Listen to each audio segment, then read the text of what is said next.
Assalamualaikum warahmatullahi wabarakatuh. Shalom, Om Swastiastu, Namo Buddhaya, salam kebajikan bagi kita semua.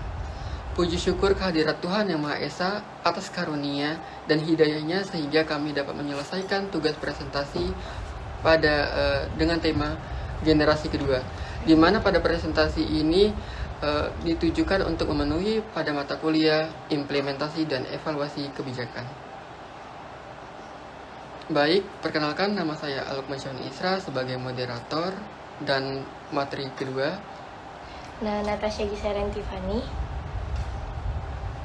Langsung saja ke video berikutnya.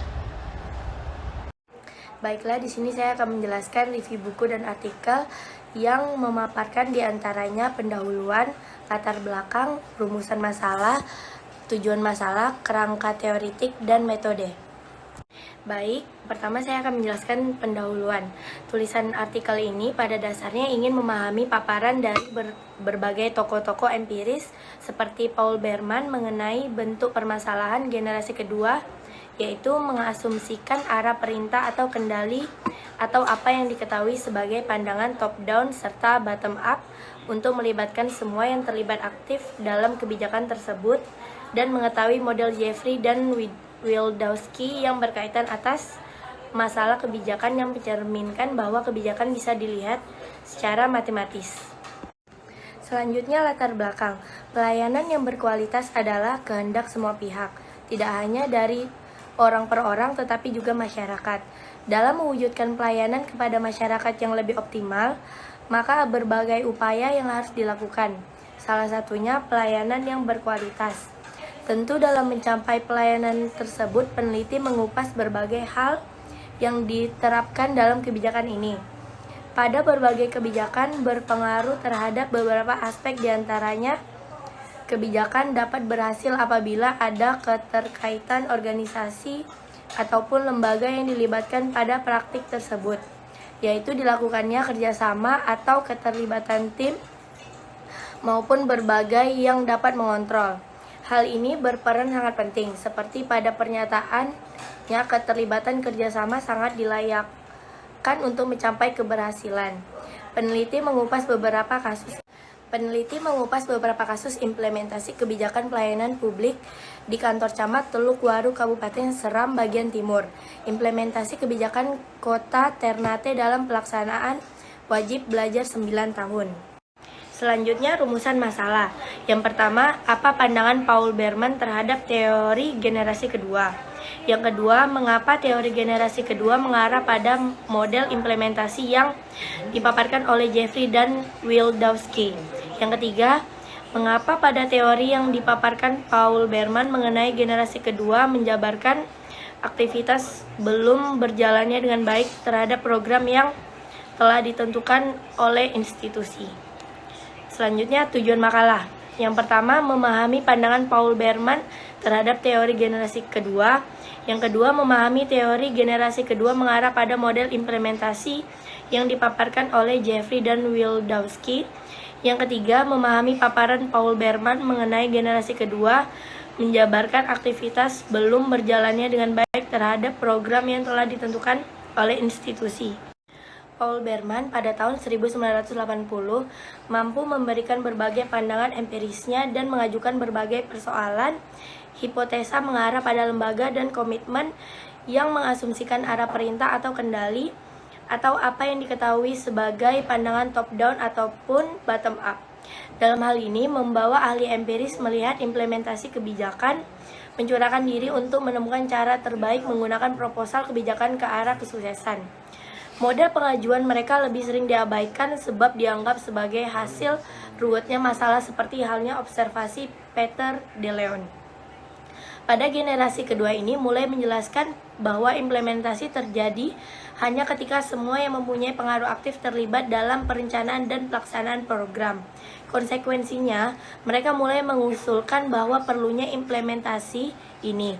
Mereka setuju dengan Brian Millward pada tahun 1990 yang berpendapat bahwa jika riset kebijakan ingin meningkatkan prospek bagi suksesnya kebijakan, mereka harus memfokuskan riset mereka pada hubungan antara pengaturan jadwal dan implementasi.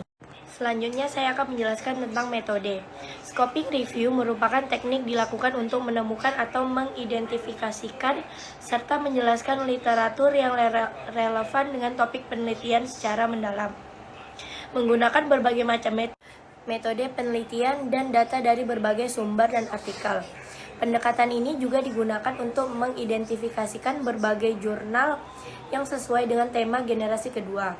Di antaranya, implementasi kebijakan pelayanan publik di kantor camat Teluk Waru, Kabupaten Seram bagian timur, implementasi kebijakan kota Ternate dalam pelaksanaan wajib belajar 9 tahun. Scoping review mampu menjawab pertanyaan mengenai topik penelitian yang ditentukan dari pengelompokan artikel hingga menghasilkan kesimpulan. Peneliti harus melakukan beberapa langkah seperti yang dinyatakan oleh Arski dan O'Malley, yaitu melakukan identifikasi dari pernyataan penelitian dan juga melakukan pemetaan dan mengelompokkan literatur, dan pada penelitian ini peneliti juga menggunakan metode kualitatif. Terima kasih kepada pemateri pertama. Selanjutnya saya akan menjelaskan tentang hasil pembahasan pertama dan hasil pembahasan kedua serta penutup. Pada hasil dan pembahasan yang pertama, saya menjelaskan tentang pandangan top-down dalam implementasi kebijakan menekankan pentingnya perencanaan dan pelaksanaan dari tingkat atas dan ke tingkat bawah, dengan melibatkan semua pihak yang berpengaruh. Hal ini sejalan dengan pandangan Brinton Minwald yang menyarankan agar riset kebijakan fokus pada hubungan antara perencanaan dan implementasi. Sebaliknya, pendekatan bottom-up seperti yang diajukan oleh Jeffrey Wildowski menekankan koordinasi dari bawah ke atas untuk mencapai keberhasilan yang lebih efektif, terutama dalam pelayanan publik. Tantangan utama yang terletak pada kurang maksimalnya pelaksanaan kebijakan oleh pihak berwenang yang menghambat keberhasilan pelayanan yang optimal kepada masyarakat. Dari pandangan top-down tersebut atau bottom-up yang dijelaskan oleh Paul Berman ini lebih ruwet, bahkan hampir sama dengan ruwetnya dengan Peter de Leon. Nah, pada penekanannya menjelaskan tentang adanya pendekatan bottom-up serta hal apa yang diusahakan dalam mencapai implementasi tersebut.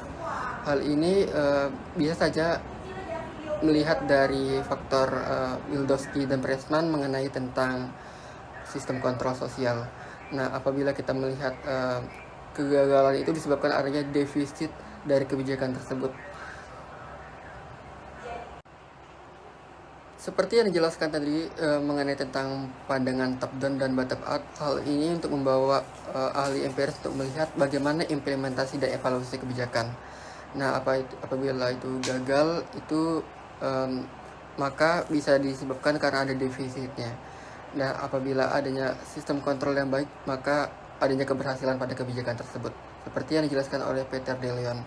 Kemudian, hal ini untuk menyukseskan bagaimana implementasi itu dalam keberhasilannya. Kemudian dijelaskan mengenai tentang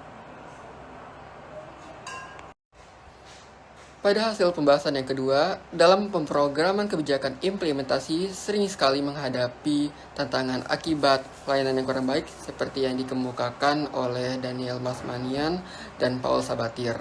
Ia menyoroti bahwa implementasi merupakan suatu proses yang terjadi setelah kebijakan disahkan, mencakup usaha administrasi dan dampak nyata pada masyarakat. Hal ini menjadi masalah ketika kebijakan dalam mempertimbangkan kendala yang ada, sehingga membuat kebijakan harus berhati-hati dalam membuat janji yang sulit dipenuhi dan memastikan adanya sistem kontrol yang baik secara top down maupun bottom up. Apa yang kita ketahui tentang bottom up merupakan suatu pandangan dari bawah ke atas. Nah, lalu model Jeffrey dan Wildowski menekankan pentingnya kerjasama koordinator antar aktor dalam menghadapi masalah yang muncul pada implementasi, serta mengukur keberhasilan kebijakan secara matematis. Model ini muncul karena seringnya kebijakan terhambat oleh perbedaan misi antar aktor yang menunjukkan bahwa keberhasilan implementasi tergantung pada hubungan antar organisasi terutama di tingkat lokal. Hal ini menjelaskan tentang berbagai hambatan. Nah, setiap pegawai atau hal-hal yang berbau dengan organisasi, mungkin sering sekali terlibatnya adanya punya visi dan misi tersendiri, sehingga organisasi itu tidak mulus pada halnya. Nah, apabila kita melihat dari secara matematis itu kita bisa melihat serta mengukur keberhasilan kebijakan itu eh, memiliki hasil yang aktual. Baik. Baik, terima kasih kepada Ibu yang telah memberikan tugas kami mengenai tentang generasi yang kedua pada mata kuliah implementasi dan evaluasi kebijakan.